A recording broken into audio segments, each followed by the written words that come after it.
প্রিয় সন্তান, তুমি কি জানো ঈশ্বর তোমার জন্য এক মহাপরিকল্পনা রেখেছেন?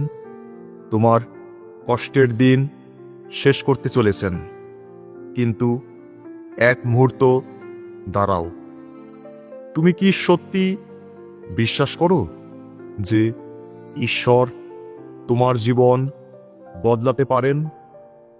যদি বিশ্বাস করো তাহলে এখনই এই ভিডিওটি লাইক করো এবং চ্যানেলটি সাবস্ক্রাইব করো, কারণ এই ভিডিওর প্রতিটি কথা ঈশ্বর তোমার জন্য রেখেছেন।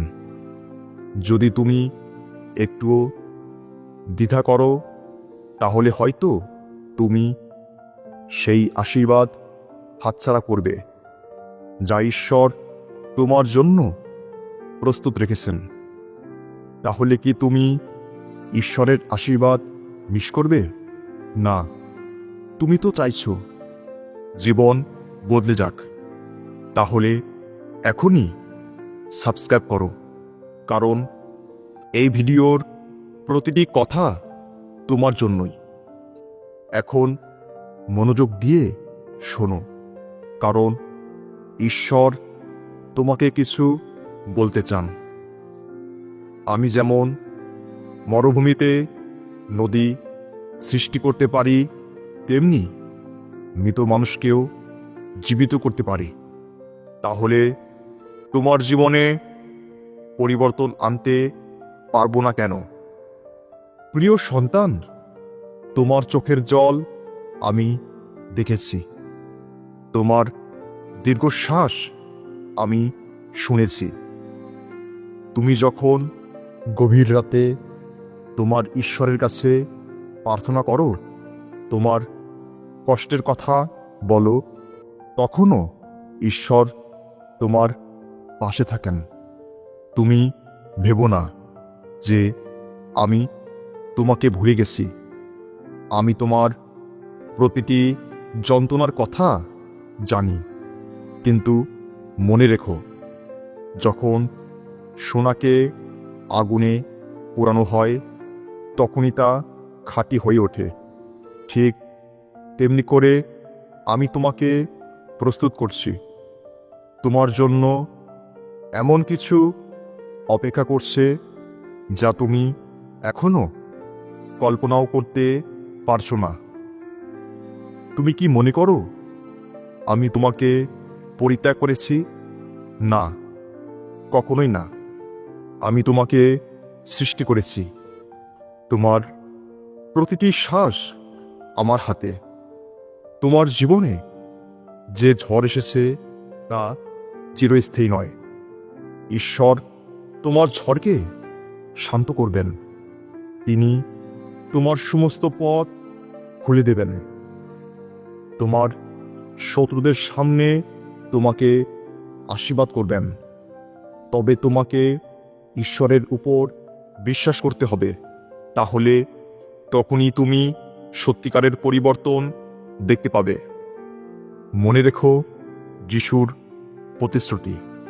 মথি 17 অধ্যায় তার 20 পদে যিশু বলেছেন, আমি তোমাদের সত্যি বলছি, যদি একটা সরষে দানার মতো বিশ্বাসও তোমাদের থাকে, তবে তোমরা এই পাহাড়কে বলবে, এখান থেকে সরে ওখানে যাও, আর তাতে ওটা সরে যাবে।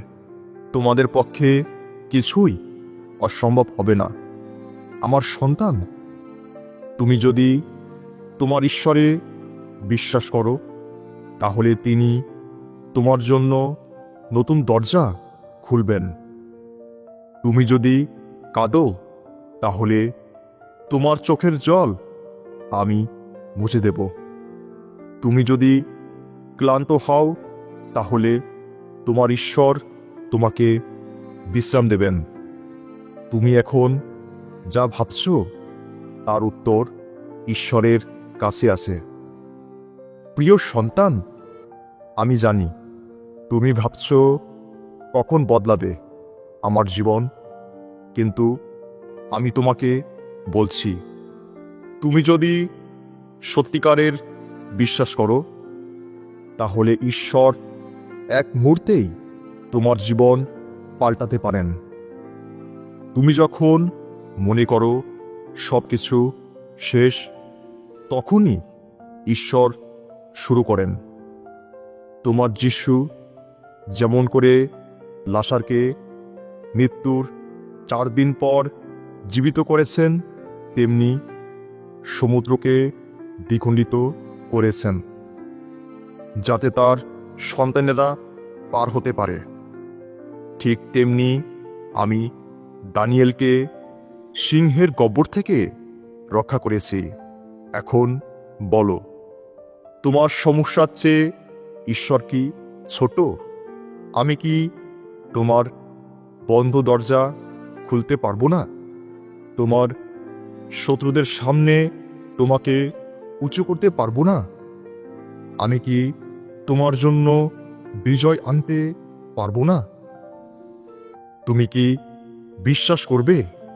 আমি তোমাকে প্রশ্ন করছি, তুমি কি সত্যি বিশ্বাস করো আমি তোমার জন্য আছি? তুমি কি সত্যি বিশ্বাস করো যে আমি তোমার পক্ষে লড়ছি? তুমি কি সত্যি বিশ্বাস করো যে আমি তোমার জন্য অসম্ভবকে সম্ভব করব?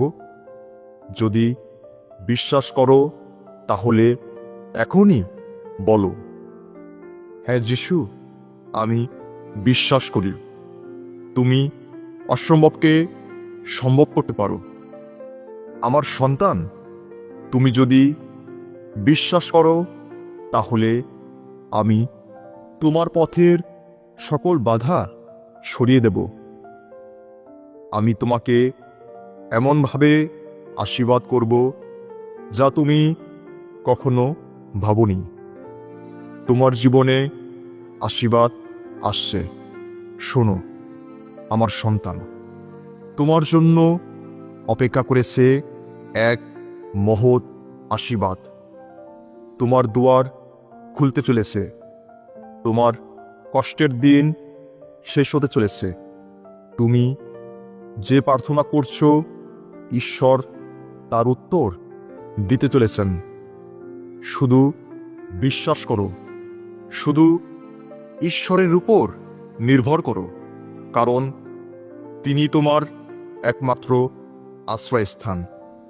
তিনি তোমার রক্ষক, সেই যিশুই তোমার পরিত্রাণ। তুমি যদি বিশ্বাস করো, তাহলে কমেন্টে লিখো, প্রভু যিশু, আমি বিশ্বাস করি।